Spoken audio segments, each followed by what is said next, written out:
In the last 10 to 15 years, there's been very few bands as successful or influential as Imagine Dragons. In an era where mainstream rock is more or less dead, contemporary critics often refer to these imaginary serpents as the last remaining stewards of the genre, the final titans of rock and roll in the modern age.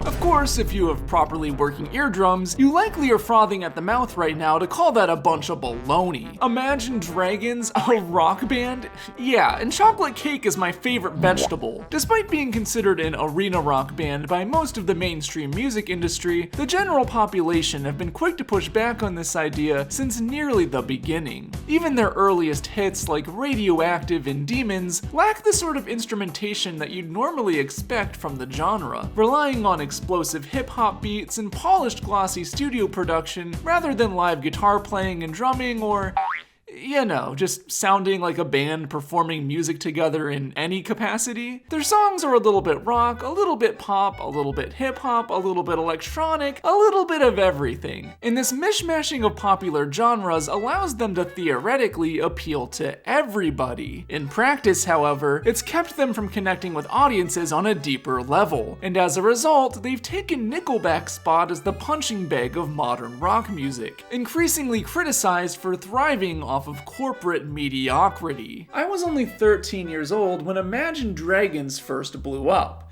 And back in their early years, I actually do remember the band having quite a bit of hype around them. Many of my high school classmates were really into these guys, even those who otherwise listened to relatively heavier bands like Linkin Park or Green Day. It wasn't until around 2017 when their album Evolve came out with hits like Believer and Thunder that I remember a lot of people falling off the wagon. The band quickly became one of those acts that nobody seems to really like, but constantly gets played on the radio, essentially going through Maroon 5ification. Even in their early days, however, I could never really understand what people saw in them, especially as an edgy teenager who mainly listened to pop punk and emo pop music. It wasn't from lack of trying. As a general alt-rock fan, I would keep up with their new releases and always try to give them a fair chance to see what everyone was on about, but I never really felt like I was listening to anything other than basic radio pop music wearing rock aesthetics. I think once Thunder dropped, I pretty much gave up trying to understand this band and just accepted that they weren't for me, to put it lightly. Recently, however, I've been re-examining their early output with my current fully developed brain, to try and see one last time if I could finally understand why, at least at one point, Imagine Dragons were considered the next big thing in the world of alternative rock. Today we're setting out to answer one simple question. Were Imagine Dragons ever good? And if so, did they ever stop being good? To find out, we have to go all the way back not to their debut album from 2012, but the band's origins in 2008. And I warn you, the lore goes far deeper than you'd ever imagine. Dragons, God, I'm so fucking funny. Forming in 2008, Imagine Dragons initially consisted of an almost entirely different lineup than the one we know today, with lead singer Dan Reynolds being the only current member of the band who was there at the beginning. Originally, he was accompanied by guitarist Andrew Beck, bassist Dave Lemke, drummer Andrew Tolman, and surprisingly a fifth dragon in keyboardist Aurora Florence. This original incarnation of the band wouldn't last for very long, but it did last long enough for them to record their very first 5-track EP, Speak to Me, in late 2008. Insert Black Eyed Peas joke here. Back in those days, the band weren't signed to a record label or anything, so this was actually self-released to attendees at their local shows in 2009 as more of a demo tape than an EP. In fact, both the name and cover art are actually unofficial, as fans took the art from the band's MySpace page at the time and titled it after one of the songs on it. There's apparently a bit of contention as to whether or not this even counts as their first release, seeing as the lineup was almost entirely different, as was their style of music at the time. The band themselves don't consider this EP canon into their discography, but unfortunately for them, I do. And it's my video, damn it, and we're gonna talk about it because this is the first official release under the Imagine Dragons name, and they can't take that away from me. This is all I have. As I mentioned a moment ago, Speak to Me featured an incredibly different sound from what the band is known for today, surprisingly inspired more by musical theater than anything else. I can see clearly, I can see clearly, I can see clearly, I can see clearly, I can see clearly, I can see clearly what you mean. Yeah, we're pretty far away from Thunder at this point. If you're a certified Imagine Dragons hater, you'll be relieved to know that practically none of the elements you might dislike about them are present here on this EP. No glossy production or loud beats in sight, just lush pianos and acoustic guitars, bass, some strings, and even drums. It's genuinely some fun and quirky music, just taking the motif of musical theater and seeing how much variety they could wring out of it. Pistol Whip and the title track Speak to Me are the two songs on this EP that I think stick the closest to this theme. They're bouncy, piano-driven fun featuring harmonies and leads from multiple members of the band. My favorite track on the EP, Living Musical, instead takes an acoustic guitar-driven alt-rock approach similar to 90s jam groups like the Spin Doctors or the Dave Matthews Band. I think. I don't really listen to either of them, but that's kind of the vibe I'm getting. Meanwhile, the closing track, Boots, delves headfirst into like old school country, complete with gang vocals and yodeling. Come on, Boots. Oh, walk me home. I don't know if I love or hate this. The only track I don't have much to say on is The Pit. It's a standard piano ballad backed up by some lush instrumentation from the rest of the band, but it's just okay in my opinion. Overall, I've surprisingly really enjoyed this EP. It's got a real unique and creative fun sound to it that unfortunately I don't think they'd ever fully recapture again. Luckily though, it's not all downhill from here, as in my opinion at least, their best work was still to come. Shortly after this release, Andrew Beck, Dave Lemke, and Aurora Florence would all leave the group over creative differences, and would be replaced by current guitarist Wayne Sermon, current bassist Ben McKee, and keyboardist Brittany Tolman, wife of then drummer Andrew Tolman. With a lineup now much closer to the Imagine Dragons we all know and tolerate today, this new iteration of the band would quickly get to work on new material, and in late 2009 they would release their second official EP and first professional release, that being Imagine Dragons.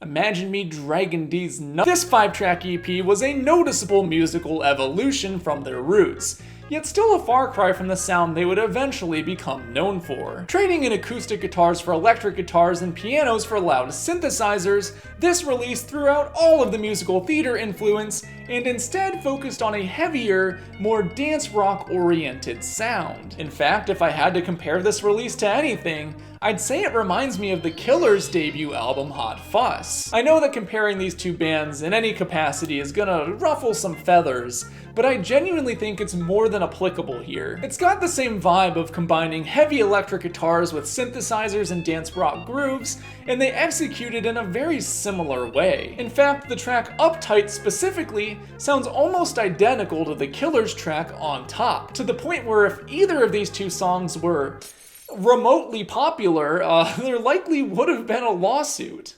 I think. I'm not a lawyer. Anyways, despite being a little bit derivative of other 2000s alt rock bands, I actually really enjoyed this EP far more than I ever thought I could enjoy something by Imagine Dragons, and I'd honestly recommend it if you haven't heard it before. As much as I enjoyed Self-Titled, their best work, in my opinion, would come a year later, when they would release their third 5-track EP in 2010, Hell in Silence. This one isn't another major evolution in sound.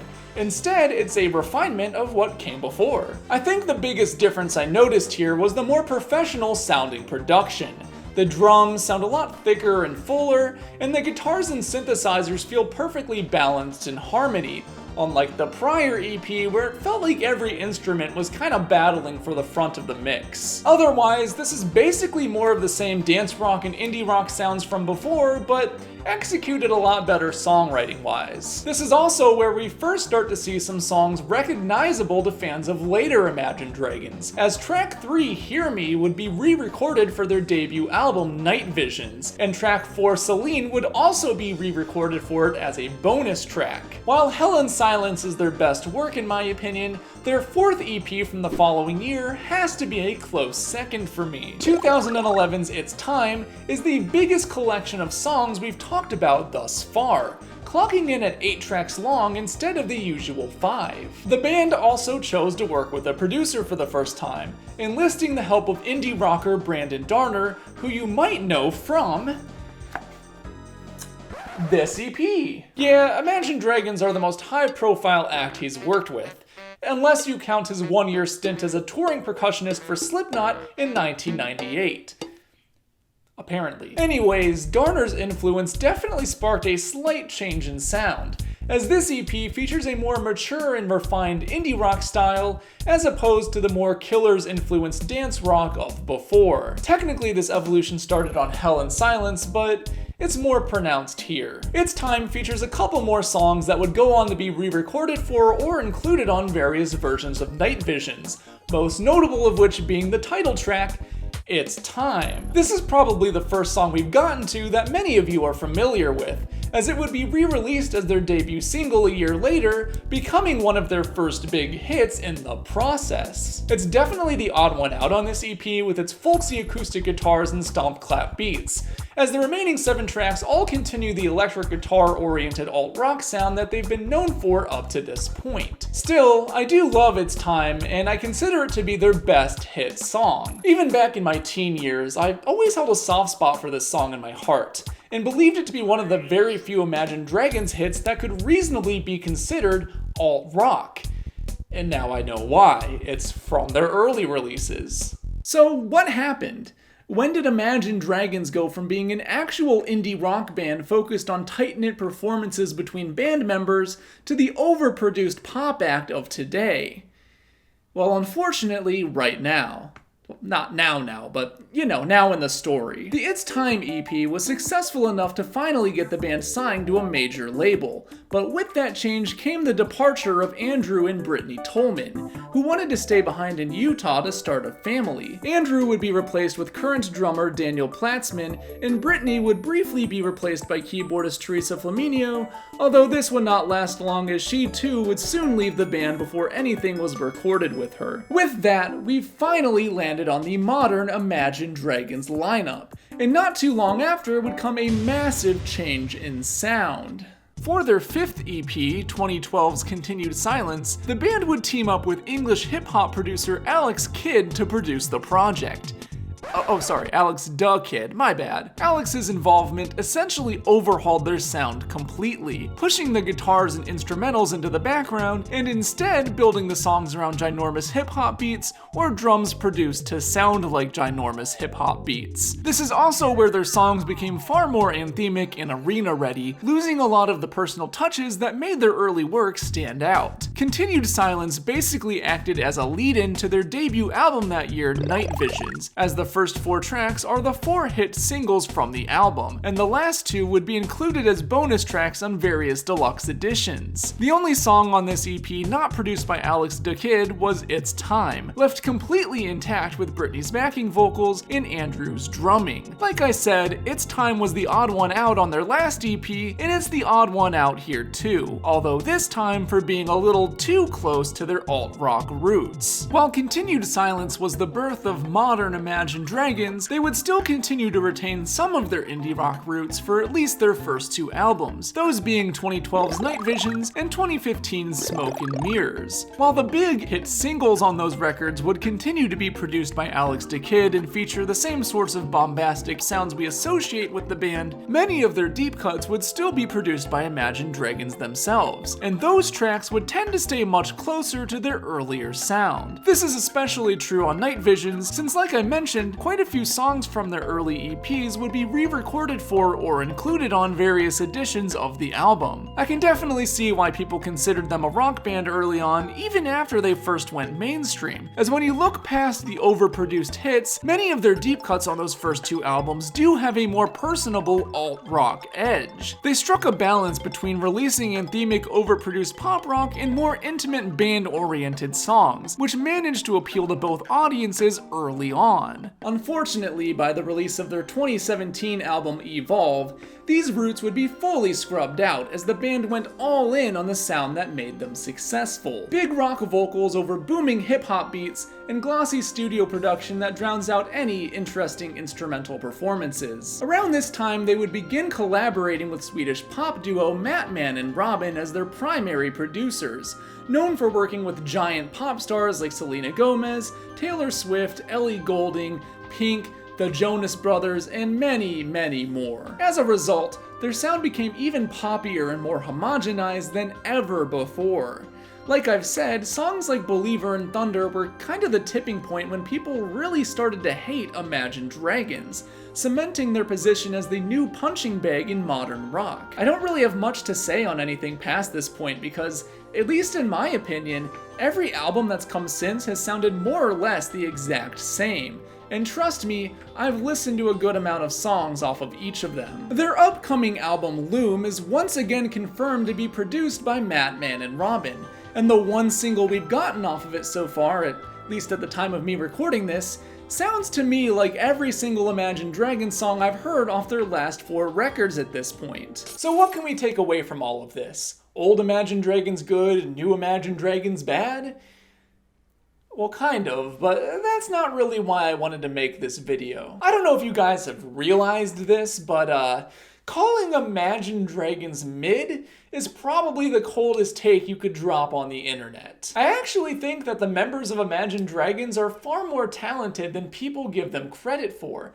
But unfortunately, they kind of fell into a niche that doesn't really allow for those talents to shine through in any meaningful way. Back when they were first putting out their early EPs, guitar music was already on its way out of the mainstream, and had they stuck to that initial band-oriented sound, I don't think we'd be here talking about them today at all. There's a reason why pretty much every mainstream rock band pivoted towards electronic and hip-hop style production in the early 2010s, because every band that didn't pivot was pushed into borderline irrelevancy. Imagine Dragons simply noticed a trend, developed a formula that would actually give them a successful career, and then eventually went all in on it. Love them or hate them, it's hard to argue that they'd have a fraction of their current success as a legit rock band. Anyways, I think I can finally say that I understand Imagine Dragons now and why they had so much hype in the world of alternative rock early on in their career. When just looking at their big hits produced by Alex da Kid,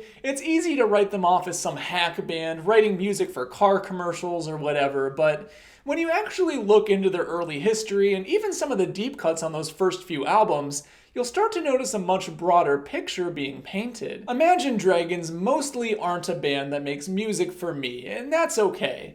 But I have learned to appreciate their place in pop rock history more as time has gone on. How they'll be judged by future generations, however, remains to be seen. If you haven't checked out their early EPs yet, I'd highly recommend that you do so, because if you're anything like me, you might be surprised to find that you actually enjoy what you're hearing. Crazy concept, right? With that, I've been GregCubed, and I'll see you next time.